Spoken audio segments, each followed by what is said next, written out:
Hello biology online class aspirants. ये सब classes मैंने इसीलिए शुरू की हैं सो दैट आपको ये थोड़ी हेल्पफुल हो जाए इस कोरोना पैंडमिक में। हमारा जो फर्स्ट चैप्टर है जो मैं शुरू करने वाली हूँ that is your reproduction in organisms. तो ये 12th बायोलॉजी का फर्स्ट चैप्टर है। अगर आप अपनी टेक्स्ट बुक्स देखेंगे तो हम उसी टेक्स्ट बुक को रेफ़र करेंगे। So first of all what is reproduction. Reproduction एक बायोलॉजिकल प्रोसेस है जिसमें बेसिकली जो ग्रोन अप इंडिविजुअल्स हैं, जो एडल्ट्स जिन्हें हम बोलते हैं, they give rise to young ones जो उनके जैसे ही होते हैं, सिमिलर टू देम। और जो एडल्ट्स यंग वंस राइज करते हैं, प्रोड्यूस करते हैं, उन्हें हम पेरेंट्स बोलते हैं। और जो यंग वंस प्रोड्यूस होते हैं that are called as daughters और ऑफस्प्रिंग्स। और वो जो यंग वंस हैं वो फिर से यही प्रोसेस रिपीट करते हैं। They grow, they mature and they also reproduce and repeat the same process as their parents does. Reproduction जो है it ensures the continuity of species of और जनरेशन वन आफ्टर जनरेशन। तो basically जो reproduction process है बहुत important है। इसके अलावा रिप्रोडक्शन के कुछ हमारे पास इम्पॉर्टेंसेस या यूजेस हैं, जिसमें से पहला हम आपको ऑलरेडी बता चुके हैं that is your continuity of species. तो स्पीशीज़ की जो कंटिन्यूटी है इस लाइफ इस प्लेनेट के ऊपर, जो स्पीशीज़ की जो कंटिन्यूटी बनी हुई है that is due to this reproduction process. Similarly उसी के साथ साथ जो दूसरा जो प्रोसेस वो करते हैं जो डाइंग इंडिविजुअल्स हैं, बहुत सारे ऑर्गेनिजम्स जो है मर रहे हैं, वेदर वो प्रेडेटर की वजह से या फिर एक्सीडेंटल डेथ या फिर अपनी लाइफ जीने के बाद जब वो डेथ नेचुरल डेथ अकर करती है तो रिप्लेसमेंट होती है बेसिकली। तो जो लोग मरेंगे तो ऑब्वियसली नए लोग पैदा भी होंगे। थर्ड है maintains population organisation consisting of young adults and aged individuals. तो बेसिकली जो रिप्रोडक्शन प्रोसेस है ये हमारे पॉपुलेशन में 3 तरह के इंडिविजुअल्स होते हैं। एक होते हैं जो यंग होते हैं, एक एडल्ट्स जो मिडिल एज्ड, और एक है हमारे पास अबव 50 और 60 अबव जो एज्ड में हम जिन्हें काउंट करते हैं। तो हमारी पॉपुलेशन ऑर्गेनाइजेशन इन 3 ऑर्गेनिजम्स की बनी होती है, यंग, एडल्ट्स और एज्ड। अगर वो रिप्रोडक्शन प्रोसेस नहीं होगा तो यंग वंस प्रोड्यूस नहीं होंगे और हमारा ये जो पॉपुलेशन ऑर्गेनाइजेशन है ये कंप्लीट नहीं होगा। Fourth is responsible for life on earth. तो फोर्थ पॉइंट मैं आपको बता रही थी, it is responsible for life on earth. तो जो लाइफ एग्जिस्ट करती है हमारी अर्थ के ऊपर वो इस रिप्रोडक्शन प्रोसेस की वजह से ही है। फिफ्थ पॉइंट है it introduces variations in structure, function and behaviour of organisms. तो ऑर्गेनिजम्स के अंदर जो वेरिएशंस जो हमें चेंजेस देखने को मिलती हैं, ठीक है, वो इस रिप्रोडक्शन प्रोसेस के ज़रिए ही है। And sixth is introduces useful variations that are transferred to new generations. और ये जो यूजफुल वेरिएशंस हैं ये अल्टीमेटली हेल्प करती है ऑर्गेनिजम्स को कि वो अपने आप को अडेप्ट कर सके इस चेंजिंग एनवायरनमेंट के प्रति, और एवोल्यूशन जो एक बिग चेंज जिसे हम बोलते हैं उसमें वो अपने आप को कंट्रीब्यूट कर सके। इसी के साथ हमारा जो नेक्स्ट टॉपिक है इस चैप्टर में जो इसकी इंट्रोडक्शन में आएगा वो है टाइप्स ऑफ रिप्रोडक्शन। आप सभी ने 10th स्टैंडर्ड में शायद ये पढ़ा भी होगा, सेक्सुअल और एसेक्सुअल रिप्रोडक्शन होता क्या है। तो हम इसे with the help of difference के तौर पे हम इसे यहाँ पे पढ़ सकते हैं इजीली, सो दैट आप लोगों को ईजी हो जाए।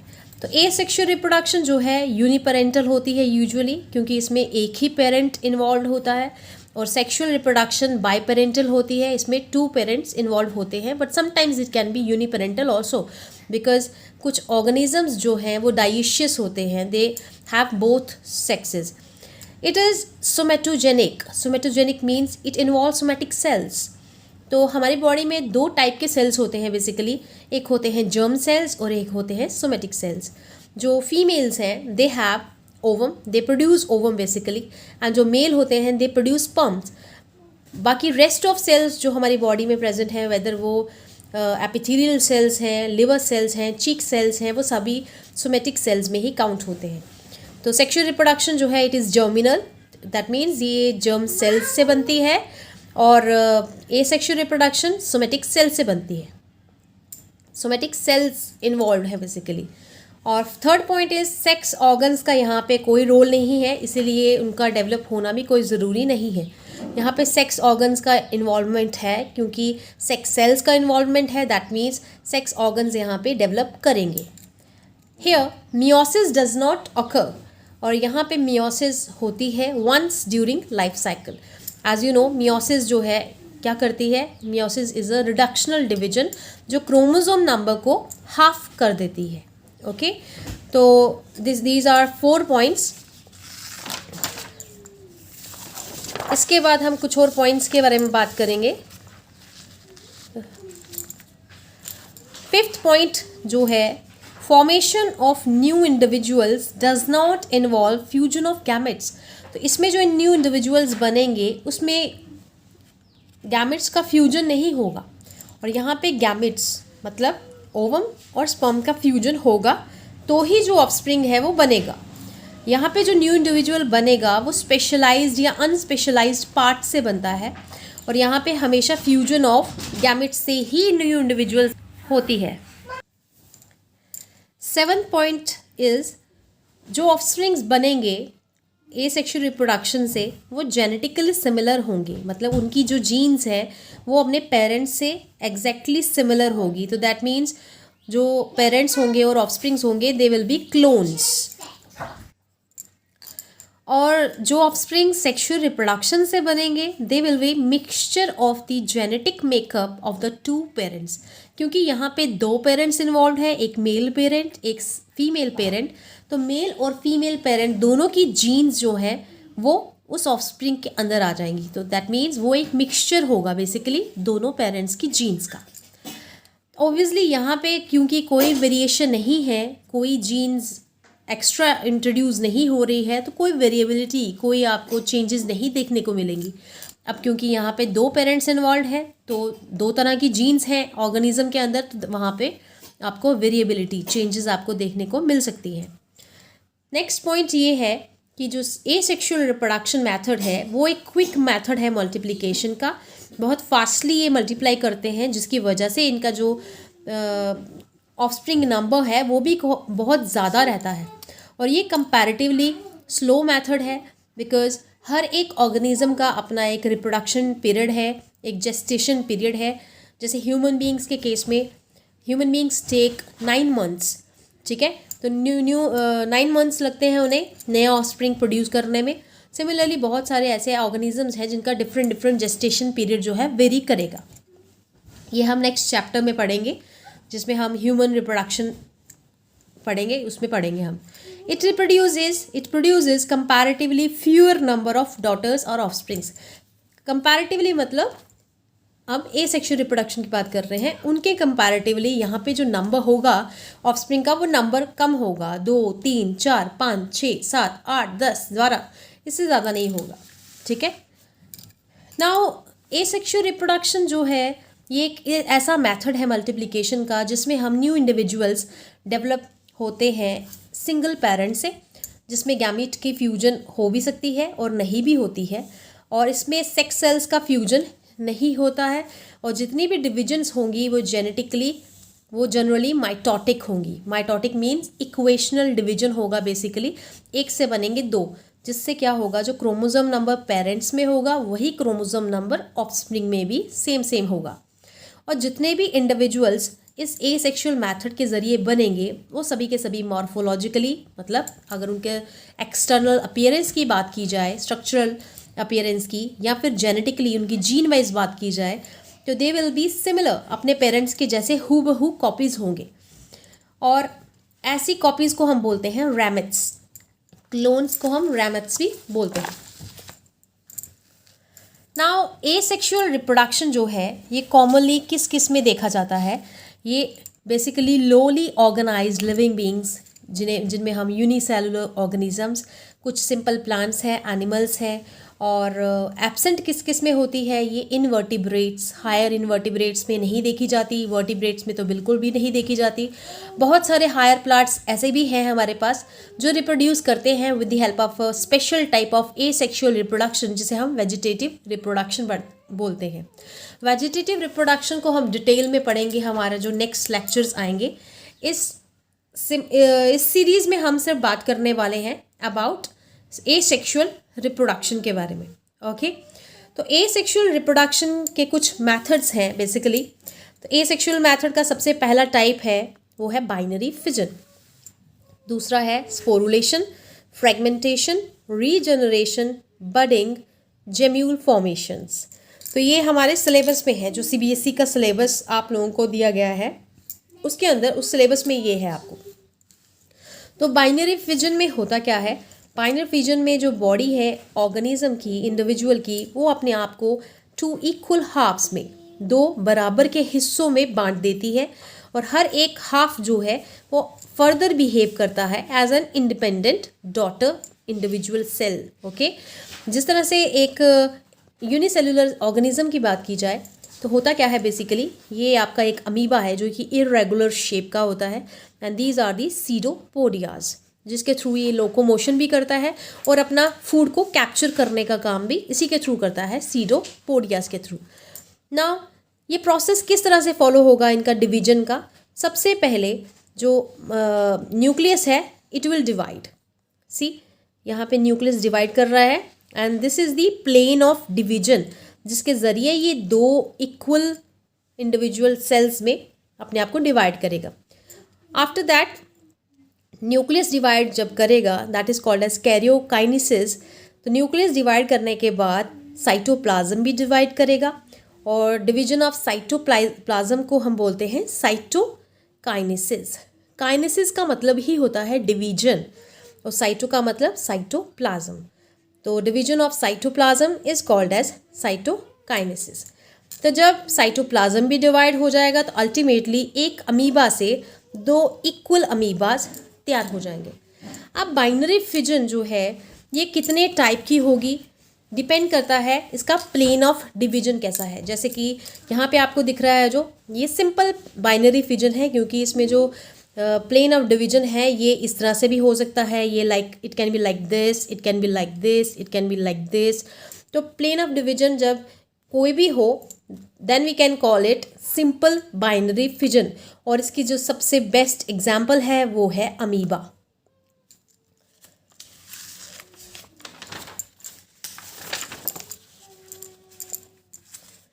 नेक्स्ट जो है वो है लॉन्गिट्यूडनल बाइनरी फिजन।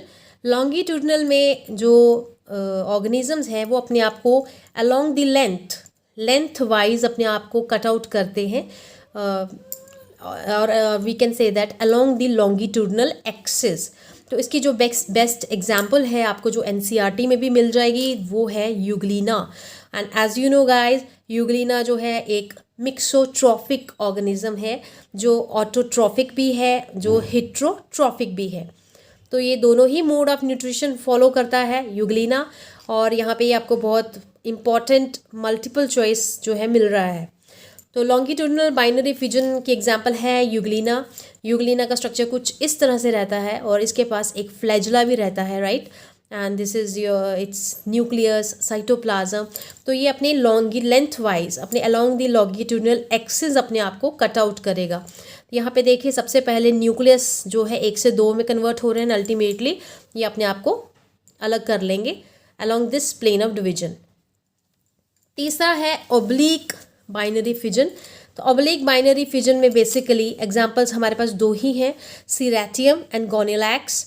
और ये किस तरह से डिवाइड करते हैं, they cut along the transverse axis.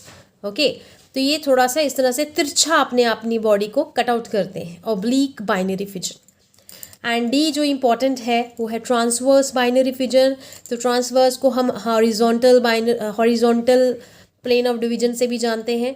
तो इसकी एग्जांपल्स जो हैं वो आ जाएंगी पैरामीशियम, डायटम्स, बैक्टीरिया। तो ये अपने आप को कुछ इस तरह से कट आउट करेगा अलोंग दी हॉरिजॉन्टल एक्सिस। तो 1 से 2 पैरामीशियम यहाँ पे हमें मिल जाएंगे। सेकेंड जो आपका मेथड ऑफ एसेक्सुअल रिप्रोडक्शन है वो है स्पोरुलेशन।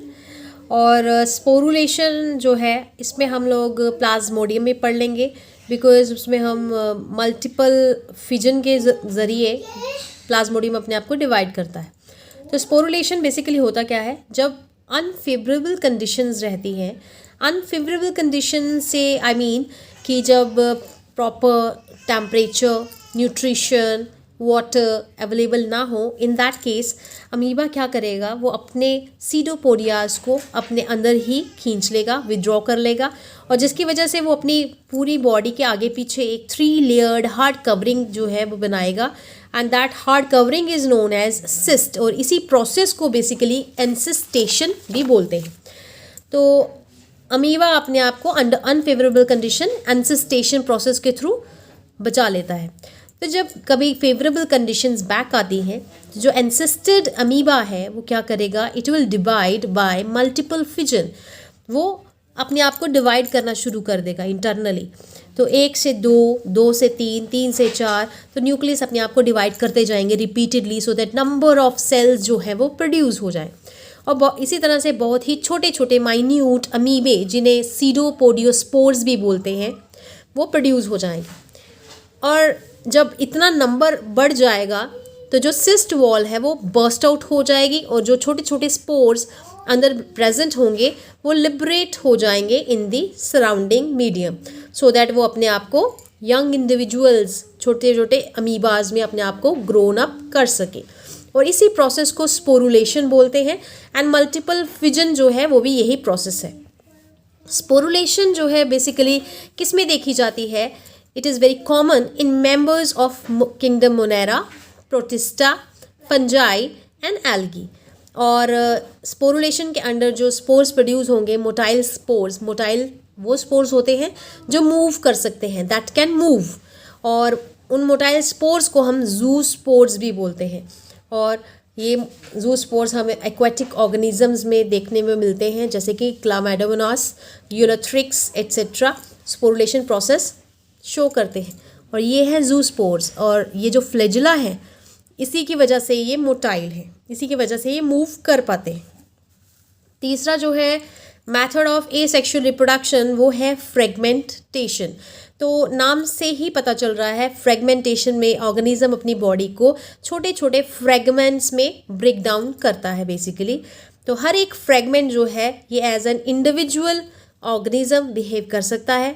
अब ये जो फ्रेगमेंटेशन है ये नेचुरली भी हो सकती है, डेथ की वजह से, या कोई पुराना पार्ट डिके हो गया है, सड़ गया है, तो वो टूट गया अपने आप, ओके, उस वजह से भी हो सकती है। उसके एग्जांपल्स अलग से हैं, मर्चांटिया, रीसिया और अदर ब्रायोफाइट्स। और ये मैकेनिकली भी हो सकती है, अगर किसी को कोई इंजरी हो गई है तो स्पायरोगेरा के केस में या कुछ एल्गी के केस में, तो उनके केस में भी वो अपने आप को रिप्रोड्यूस इसी फ्रेगमेंटेशन प्रोसेस के ज़रिए ही करते हैं। और ये स्पायरोगेरा की डायग्राम बनाई है, बेसिकली स्ट्रक्चर बनाया है, दीज आर दी न्यूक्लियस। तो spirogyra basically these are the multi nucleated organisms. तो इनके पास बहुत सारे न्यूक्लियस प्रेजेंट होते हैं। नेक्स्ट जो आपका 4th स्टेप है वो है regeneration. Again as the name is suggesting, regenerate मतलब फिर से बनना, रीगेन। तो इस मेथड ऑफ एसेक्सुअल रिप्रोडक्शन में बेसिकली होता क्या है, जो आपके मिसिंग पार्ट्स हैं, जहाँ जो आपके डैमेज्ड पार्ट्स हैं वो रिपेयर होते हैं, वो फिर से बनते हैं। तो अगर ऑर्गेनिज्म का कोई पार्ट लॉस्ट हो चुका है या कट हो गया है 1 या 2 या 3 पीसेस में, तो जो उस बॉडी के जो रिजर्व सेल्स हैं वो अपने आप को प्रोलिफरेट करेंगे, ग्रो करेंगे और उस मिसिंग पार्ट को फिर से बना देंगे। तो that is called as regeneration. और रीजनरेशन बेसिकली कहाँ कहाँ देखी जाती है, हाइड्रा में देखी जाती है, प्लेनारिया में देखी जाती है, कुछ स्पॉन्जेस हैं उनमें भी देखी जाती है। तो ये जो ऑर्गेनिजम्स हैं these are the low organised organisms, और ये एग्जांपल्स आपको याद करनी पड़ेंगी। तो 5th स्टेप है जो है दैट इज़ योर बडिंग। और बडिंग बहुत ही कॉमन टाइप का मेथड है एसेक्सुअल रिप्रोडक्शन का, बिकॉज आपका जो ईस्ट है जो हम ईस्ट घर पे खाया करते हैं, वो इसी प्रोसेस के थ्रू अपने आप को रिप्रोड्यूस करता है, मल्टीप्लाई करता है। और ये इस मेथड ऑफ रिप्रोडक्शन में जो न्यू इंडिविजुअल्स हैं बेसिकली एक स्पेशलाइज्ड पार्ट से, एक स्मॉल बड जिसे हम बोलते हैं, उसी से अराइज करते हैं। और जो बडिंग है बेसिकली यूनिसेलुलर ऑर्गेनिजम्स और मल्टी सेलुलर ऑर्गेनिजम्स दोनों में देखने को मिलती है, इसीलिए हम इसे डिफरेंट पार्ट्स में करेंगे। तो सबसे पहले बडिंग इन यूनिसेलुलर ऑर्गेनिज्म, जिसे हम टोरुलेशन भी बोलते हैं। और इसकी बेस्ट एग्जांपल है ईस्ट, जो हम घर पे खाया करते हैं, बेकर्स ईस्ट। घर पे जो हम ब्रेड खाते हैं उसके अंदर इसी ईस्ट का इस्तेमाल किया जाता है। तो सो गाइस, बडिंग आपकी कुछ इस तरह से रहती है। This is the parent bud, parent plant है आपका, पेरेंट ईस्ट है बेसिकली। तो इस यूनिसेलुलर ऑर्गेनिज्म में एक छोटी सी आउटग्रोथ एक साइड पे डेवलप होती है, और आहिस्ता आहिस्ता ये जो साइड है ये नैरो होती जाएगी, कॉन्स्ट्रिक्ट करती जाएगी, और थोड़ी हो जाएगी। तो बेसिकली जो पेरेंट है, मैं यहाँ पे ही पहुँची थी, कंस्ट्रिक्शन यहाँ पे जो है बढ़ने लग पड़ती है आहिस्ता आहिस्ता। तो जैसे जैसे यहाँ पे कंस्ट्रिक्शन का मतलब जैसे जैसे ये यहाँ पे तंग होना शुरू हो जाएगा, नैरोइंग होना शुरू हो जाएगी, तो अल्टीमेटली ये जो आपका बड है ये सेपरेट हो जाएगा। और इसी के साथ जो न्यूक्लियस है वो अपने आप को डिवाइड कर चुका होगा, और साइटोप्लाज्म भी अपने आप को डिवाइड कर चुका होगा। और यहाँ पे मैंने सिर्फ एक ही बड बनाई है। जब यहाँ पे पेरेंट बॉडी के ऊपर बहुत सारी बर्ड्स आ जाएंगी लाइक दिस, यहाँ पे एक है, यहाँ पे एक है, यहाँ पे एक है, बहुत सारी बर्ड्स यहाँ पे आ जाएंगी, तो दैट मल्टी बडेड स्टेज को हम टोरुला स्टेज बोलते हैं।